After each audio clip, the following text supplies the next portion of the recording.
되신 하나님의 말씀은 창세기 13장 1절에서 18절 말씀입니다. 아브라함은 큰 축복을 받았습니다. 그래서 하나님의 축복을 받은 아브라함이 오늘 본문에는 큰 부자가 되었다 하고 이야기하죠. 2절에 보니까 아브라함은 가축과 은과 금이 풍부하였다 하고 얘기를 해요. 그리고 창세기 14장 14절에 보면 아브라함의 집에서 길리운 종들이 318명이 있다라고 이야기를 합니다. 그렇다면 아마 여종까지 다 합치면 400명에서 500명의 종이 있었다고 봐야겠죠. 그러면 아브라함이 얼마나 큰 부자인지 알 수 있겠죠. 이것이 하나님이 함께하는 사람들이 누리는 축복입니다. 저와 여러분에게도 이와 같은 하나님의 은혜와 축복이 넘쳐나기를 주님의 이름으로 축복합니다. 혹시 의정부에서 아주 유명한 음식점 혹시 아는 분들 계신가요? 의정부에 가면 정말 유명해 하는 그런 거 아는 곳 있어요? 저는 그 오뎅집입니다. 오뎅집 그러면 뭐 오뎅 파는 집 그렇게 생각할 수 있을지 모르는데, 오뎅집은 우리 지금 차 집사님이 말한 것처럼 부대찌개집입니다. 우리나라에서 최초로 부대찌개를 만든 집이 오뎅집이에요. 그러니까 이름이 오뎅이고 파는 것은 부대찌개를 파는 거죠. 그 부대찌개가 얼마나 맛있었으면 사람이 전국에서 다 몰려옵니다. 그러다 보니까 처음에 그 부대찌개는 한 집밖에 없었는데 지금 가면 어디가 원조집인지 모를 정도로 부대찌개가 집이 많아요. 자, 왜 그렇게 되었을까요? 이 원조 부대찌개 집에 사람들이 밥을 먹으러 왔어요. 그런데 줄이 너무 길다 보니까 쓰다가 안 되겠으니까 어때요? 나 그냥 바쁜데 옆에 부대찌개 집에서 먹지 뭐. 그러고 나서 이제 옆에 가서 먹고 그러다 보니까 옆에 집들도 다 유명해져 버렸어요. 그러니까 원조 오뎅집, 그 부대찌개 집 하나 때문에 주변에 있는 사람들이 장사가 다 잘 된 겁니다. 지금 아브라함이 지금 하나님으로부터 축복을 받아서 아브라함이 잘 됐어요. 그렇죠? 양도 많고 금은이 많고 또 집에서 길리운 그 종들이 318명이 된다고 막 이런 얘기를 했잖아요. 그렇죠? 그런데 아브라함을 따라서 가나안 땅에 온 조카 롯은 어때요? 그도 아브라함 때문에 복을 받습니다. 그래서 오늘 본문에 보면 5절과 6절에 보니까요, 아브라함 조카 롯도 염소와 소가 많아서 동거하기가 어려워졌다 이렇게 소개를 합니다. 아브라함 때문에 조카가 복을 받은 거예요. 이와 같이 저와 여러분도 하나님의 복을 많이 받는 은혜가 있기를 소망합니다. 그래서 우리가 받은 그 복 때문에 주변에 있는 사람들도 다 복된 그런 삶이 되기를 주님의 이름으로 축복합니다. 그런데 문제가 있습니다. 어떤 문제냐니까 너무 부자가 되다 보니까 문제가 발생한 거예요. 재산 싸움 때문에 이 문제가 아니라 하나님이 은혜를 너무 많이 줘서 큰 부자가 됐잖아요. 그러다 보니까 이것 때문에 문제가 된 거예요. 아브라함도 양이 많고 가축이 많고 롯도 가축이 많은 거예요. 이들은 목동이기 때문에 양을 키워서 먹고 사는 사람들 아니겠어요? 그러다 보니까 많은 이 가축 때문에 자주 다툼이 일어나기 시작을 합니다. 6절과 7절에 보니까요, 그 땅에 그들이 동거하기에 넉넉하지 못하였으니 이는 그들의 소유가 많아서 동거할 수 없음이라. 그러므로 아브라함의 가축의 목자와 롯의 가축의 목자가 서로 다투고 또 가나안 사람과 브리스 사람들도 그 땅에 거주하였다 이렇게 기록합니다. 그렇지 않겠어요? 지금 목자인데 이 목자의 목표가 뭐예요? 양들을 잘 키우는 거죠. 어디 가면 좋은 젖과 꿀이 흐르는 그런 풀무지고 물이 있는가. 그래서 늘 그걸 신경 쓰고 움직이는 사람들이 목동 아니겠습니까? 야, 여기 좋아. 그리고 이제 양을 끌고 또는 염소를 끌고 푸른 풀밭으로 나갔어요. 그런데 거기에 아브라함의 목동도 있고 롯의 목동도 거기 있어요. 그러다 보면 싸움이 안 나겠습니까? 서로 좋은 거 먹이려고 싸움이 일어나겠죠. 또 가나안 땅은 물이 부족한 땅이지요. 사막이니까. 그러니까 물 먹는 것도 시간이 있어요. 우리 창세기를 쭉 읽다 보면 그런 부분들이 많이 있잖아요. 그렇죠? 먼저 온다고 해서 우물물을 먼저 개방하거나 하는 일 없어요. 왜냐하면 그만큼 물이 중요하기 때문에 그래요. 그러니까 롯의 목자도 아브라함의 목자도 서로 빨리 자기의 양들에게 물을 먹이려고 다툼이 일어나지 않았겠어요? 처음에는 이렇게 한 번, 두 번 이렇게 다툼이 일어났어요. 그런데 그것이 점점 그 빈도수가 높아진 거예요. 그런데 7절에 보니까 그 다툼을 누가 봤다는 거예요? 7절 끝부분에 보니까 지금 아브라함이 살고 있는 그 집 주변에 있는 사람들, 가나안 사람들, 브리스 사람들이 이 싸우는 것들을 계속 보는 거예요. 그러니까 얼마나 또 낯이 뜨겁겠습니까? 그렇죠? 가족끼리 싸우는 것도 아름다운 모습이 아닌데 그 싸우는 모습이 주변 사람들에게 다 보이니 아름답지 않지요. 잠언서 15장 17절에도 이렇게 기록합니다. 채소를 먹으면서 서로 사랑하는 것이 살찐 소를 먹는 것보다 서로 미워하는 것보다 낫다라는 거예요. 그러니까 못 먹어도 행복하게 사는 게 좋은 거지. 싸우면서 부자처럼 사는 거는 아무 도움이 되지 않는다 하는 얘기겠죠. 그러다 보니까 이제 아브라함이 롯을 불러서 서로 이야기를 합니다. 우리 이렇게 너무 싸우는 것이 아름답지 않다는 거죠. 그리고 해결 방안을 찾자는 거예요. 우리 8절과 9절 같이 한번 읽어볼까요? 8절에서 9절입니다. 같이 읽겠습니다. 시작. 아브라함이 롯에게 이르되 우리는 한 친족이라 나나 너나 내 목자나 내 목자나 서로 다투지 말게 하자. 내 앞에 온 땅이 있지 아니하냐? 나를 떠나가라. 내가 자하면 나는 우하고 내가 우하면 나는 자하리라. 아멘. 아브라함과 롯이 서로 이렇게 사랑의 관계인데 가축이 많은 것 때문에 싸우고 그러면 되겠는가 하는 거예요. 그래서 우리가 싸우는 것보다는 차라리 좀 떨어져 사는 것이 낫겠다 싶은 거예요. 그래서 아브라함이 롯에게 이제 이야기합니다. 네가 이렇게 눈을 들어 앞에 봐라. 그리고 네가 좋은 곳이 있으면 그것을 선택하라는 거죠. 네가 오른쪽을 선택하면 나는 왼쪽을 선택할 거고 네가 왼쪽을 선택하면 나는 오른쪽을 선택할 거야. 하고 이야기합니다. 아브라함은 그래도 참 선한 사람인 것 같아요.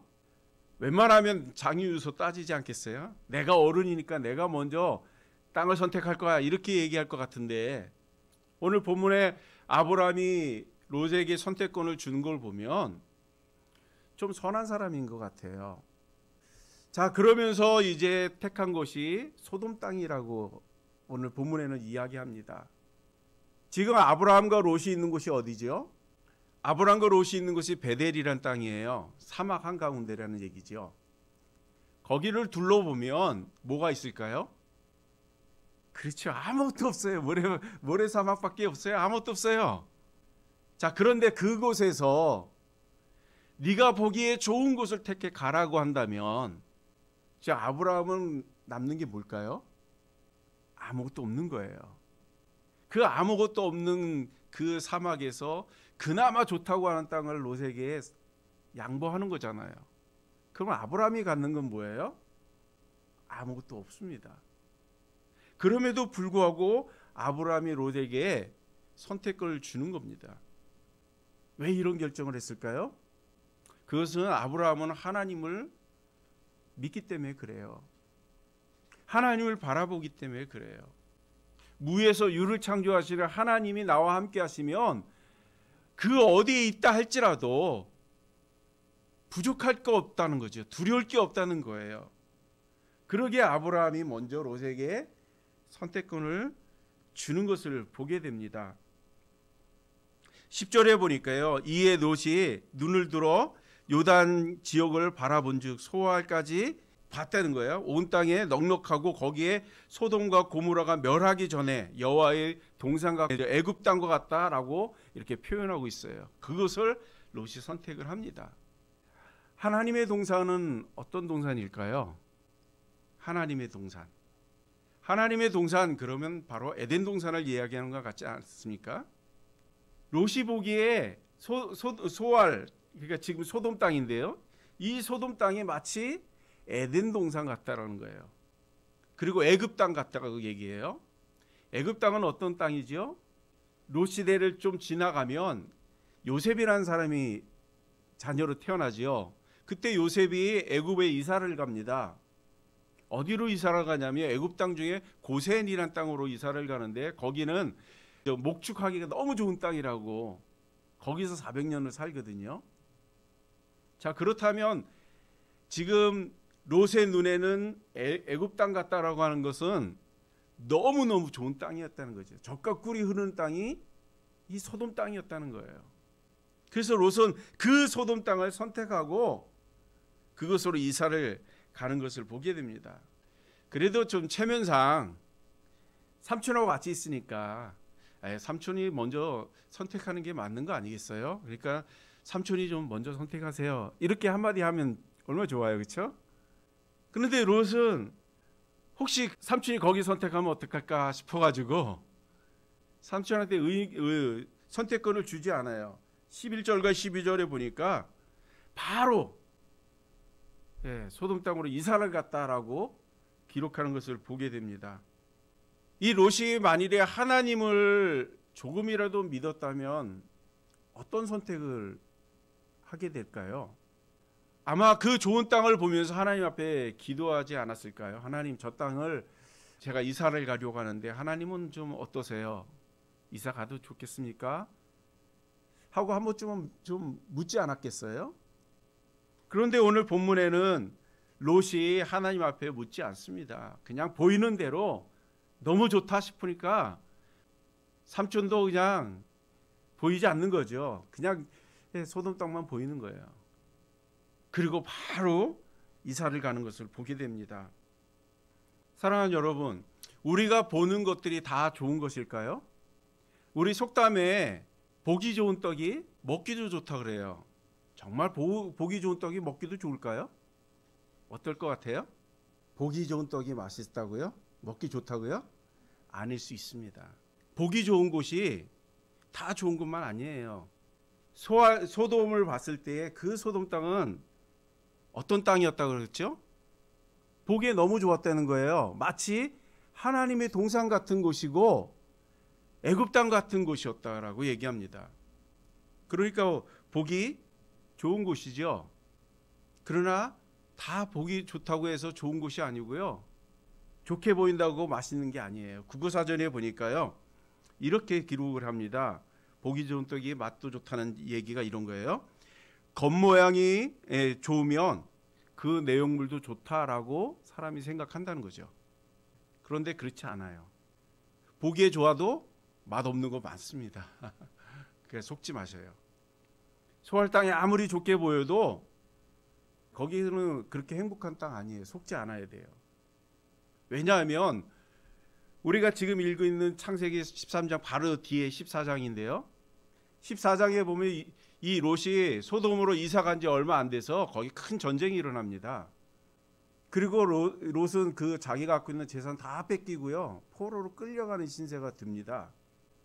그리고 창세기 19장에 가보면은 거기에 유황불이 떨어져서 다 폐허가 됩니다.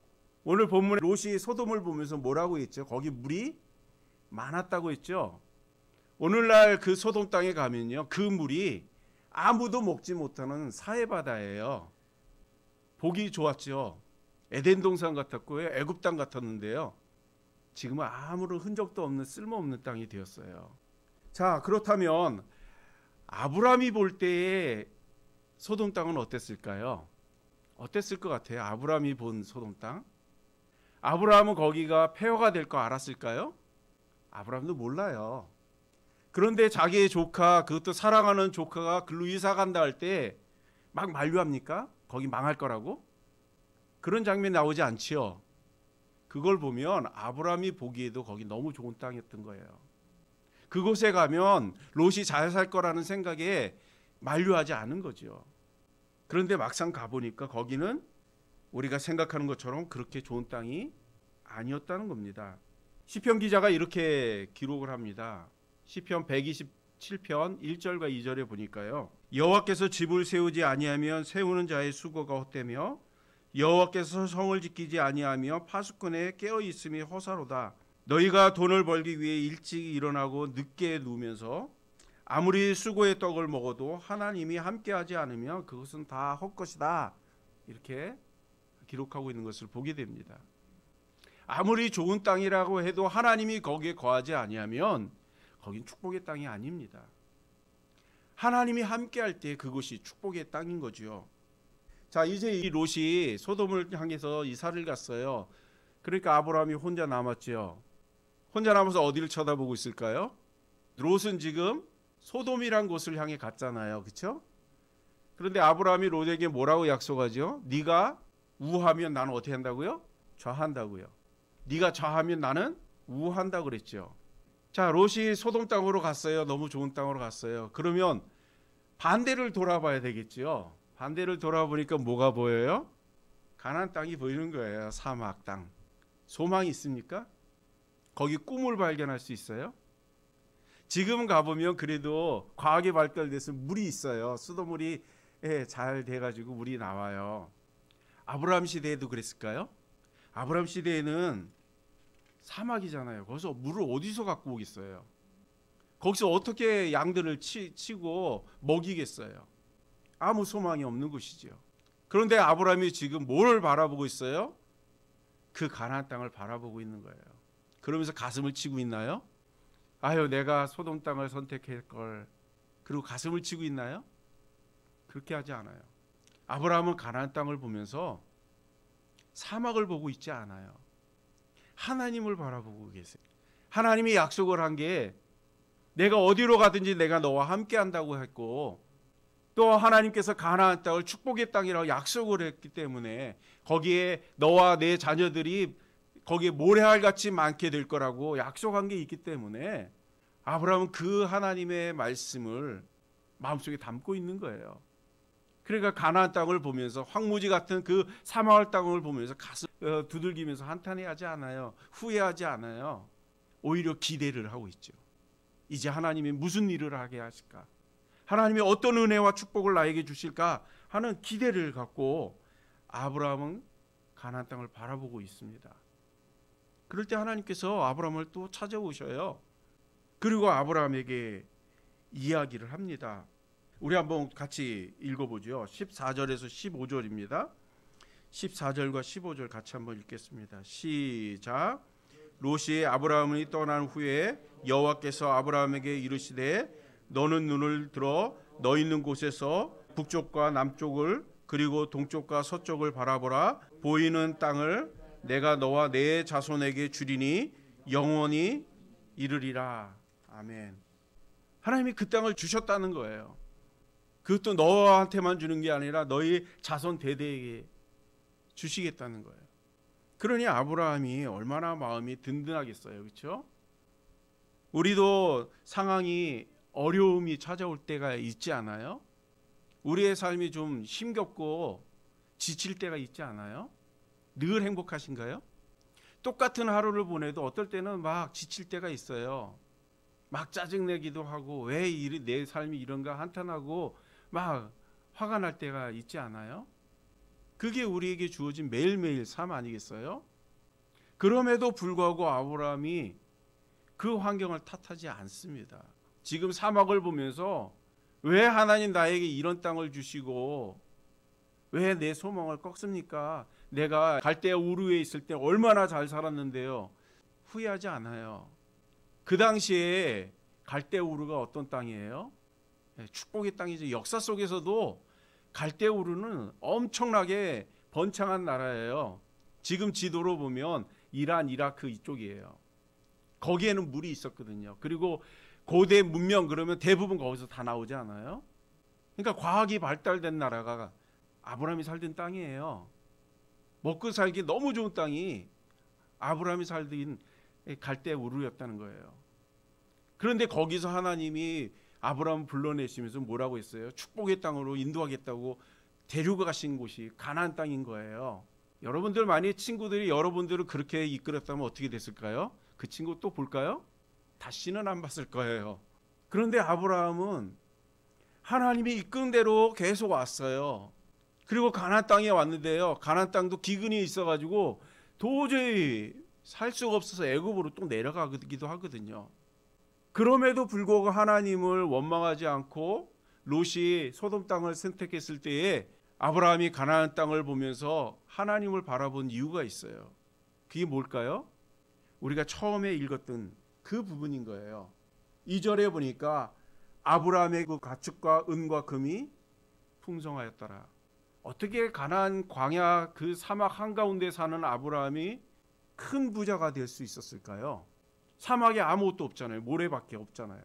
그런데 어떻게 큰 부자가 되고 금과 은이 그에게 풍성했을까요? 그리고 그 집에 무려 종들이 400에서 500명 가까이 되는 종들을 거느리고 살 수 있었을까요? 우리가 생각해 보면 그게 이해가 됩니까? 이해가 되지 않지요. 아브라함은 이것을 하나님의 축복이라고 생각하는 거예요. 하나님이 함께하니까 황무지가 장미꽃을 피는 옥토가 되는 것처럼 그 아무것도 없는 사막에서 하나님이 함께 하시니까 그렇게 큰 축복을 받아 큰 부자가 되지 않았어요? 그렇기 때문에 가나안 땅을 바라보면서 가슴을 두드리지 않아요. 하나님이 또 나를 통해서 무슨 일을 하실까 기대가 되는 거죠. 사랑하는 여러분, 우리도 아브라함처럼 하나님을 바라보는 은혜가 있기를 주님의 이름으로 축복합니다. 우리의 현실을 보면 행복할 사람이 과연 몇 명이나 있을까요? 이 세상의 모든 사람들에게 한번 찾아가서 오늘 살고 있는 그 모습이 만족합니까? 하고 질문을 해보세요. 몇 사람이나 내 삶에 만족합니다 라고 할 사람이 몇 사람이 될까요? 그렇게 많지 않을 거예요. 그러나 우리가 하나님을 통해서 보게 되면 그 미래가 보이는 겁니다. 여러분들 미래에 혹시 다녀오신 분 계세요? 내 앞으로 어떻게 될 거라는 거 다 보고 오신 분 계세요? 아마 이 세상에 미래를 갔다 오신 분은 한 분도 없을 거예요. 우리의 미래는 어떻게 될지 아무도 모른다는 얘기입니다. 지금처럼 여전히 똑같을지 모르고요. 또 우리가 모르는 그 미래가 오히려 우리에게 큰 축복이 될지도 모릅니다. 그러나 우리가 오늘 아브라함처럼 하나님을 통해서 가나안 땅을 보게 되면 사막이 보이는 게 아니라 말 그대로 꿈이 보이는 거죠. 비전이 보이는 거죠. 소망이 보이는 거예요. 하나님이 나와 함께하면 하나님이 모든 것을 이루실 거라고 하는 믿음입니다. 우리 하나님의 은혜 안에서 미래를 꿈꾸시는 은혜가 있기를 소망합니다. 그런데 대부분 이런 분들이 많아요. 나는 못한다는 거죠. 난 망했다고. 해도 안 된다고. 그런 이야기 하시는 분들이 좀 덜어 계세요. 우리 모두 다 그런 생각 갖고 있지 않아요? 우리 모두가 다 그래요. 그러니까 정말로 아무것도 못하는 거죠. 우리가 배가 안 고픈데요. 진수성찬이 눈에 들어오나요? 우리가 배가 안 고픈데 한우가 눈에 들어오고 그래요? 그렇지 않아요. 배가 고파야 진수성찬이 생각이 나고요. 소고기 먹었을 때가 생각이 나는 거예요. 마찬가지로 미래도 마찬가지예요. 우리가 꿈이 있으면 내가 지금 못하는 거 당연한 거 아니에요? 내가 실력이 없는 거 당연한 거고 내가 갖지 못한 거 당연한 거 아니에요? 내 환경이 뭐 어제나 오늘이나 뭐 다를 게 있어요? 내일은요? 또 달라지나요? 달라지는 게 아무것도 없어요. 우리가 할 수 있는 거 아무것도 없어요. 그러나 하나님을 통해서 우리가 미래를 바라본다면 나는 그런 사람이지만 나를 통해서 무에서 유를 창조하시는 하나님이 나를 통해서 일을 하신다는 거예요. 그러게 우리가 하나님을 통해서 세상을 바라보고 미래를 바라볼 수 있는 은혜가 있기를 주님의 이름으로 축복합니다. 그래야 변화가 일어나는 거예요. 우리의 미래는 우리가 잘 몰라요. 그렇지만 꿈은 꿔보지 않았어요? 미래에 이렇게 되고 싶다고. 그런데 왜 우리는 움직이지 않죠? 꿈을 꿨다면 하나님께 맡겨야지요. 해보지도 않고 나 못해. 그러면 어제나 오늘이나 내일이나 똑같습니다. 변화가 없어요. 시간이 지나면 똑같은 얘기하겠지요. 환경을 탓하고 상황을 탓하고 이렇게 못하고 저렇게 못하고 다 못했다고. 내일 가면 똑같은 얘기를 하고 모레 가면 똑같은 얘기하고 10년이 가도 똑같은 얘기하고 계속 똑같은 얘기만 할 거예요. 그건 믿음 없는 사람들의 모습 아닙니까? 너의 계획을 나에게 맡기라. 내가 경영해 주겠다. 하나님 약속하시잖아요. 그런데 왜 자꾸 나는 못해가 먼저 나오죠? 왜 내 환경과 처지가 먼저 나오죠? 하나님께 맡겼다면 하나님이 하시도록 해야 되지 않아요? 하나님께 맡기고 하나님 그건 이래서 안 되고요. 하나님 이건 이래서 안 되고요. 다 안 되면 하나님은 어떤 사람이에요? 하나님 무능력한 하나님이라고 말하는 거 아니겠어요? 그렇다면 무능력한 하나님을 우리가 믿을 이유도 없겠지요. 우리 하나님을 믿는다면 하나님께 맡기시는 은혜가 있기를 소망합니다. 그럼 하나님은 일을 하실 거예요. 우리가 못하는 것을 하나님이 하게 하실 거고요. 우리의 환경은 날마다 변화가 될 거예요. 우리의 삶이 계속 바뀌지 않아요? 한결같았나요? 변하지 않고 늘 똑같았나요? 좋을 때가 있었으면 나쁠 때도 있었고요. 나쁠 때가 있었으면 좋을 때도 있지 않아요? 우리 환경은 이렇게 자주 바뀌어요. 우리의 생각은 얼마나 변덕스럽습니까? 아침에 이렇게 생각했다가 조금 지나면 다 그거 없는 일로 하지 않아요? 그만큼 우리 변덕이 심한 사람들 아닙니까? 그러나 하나님은 변하지 않는 분이라고 얘기해요. 늘 한결같았대요. 그러기에 아브라함이 사막을 바라보면서도 소망을 놓치지 않는 거예요. 지금 이스라엘에 가보면 아브라함 시대처럼 아직 베델 땅이 황무질까요? 아닙니다. 거기에 가면요 너무 좋은 연립주택들이 많아요.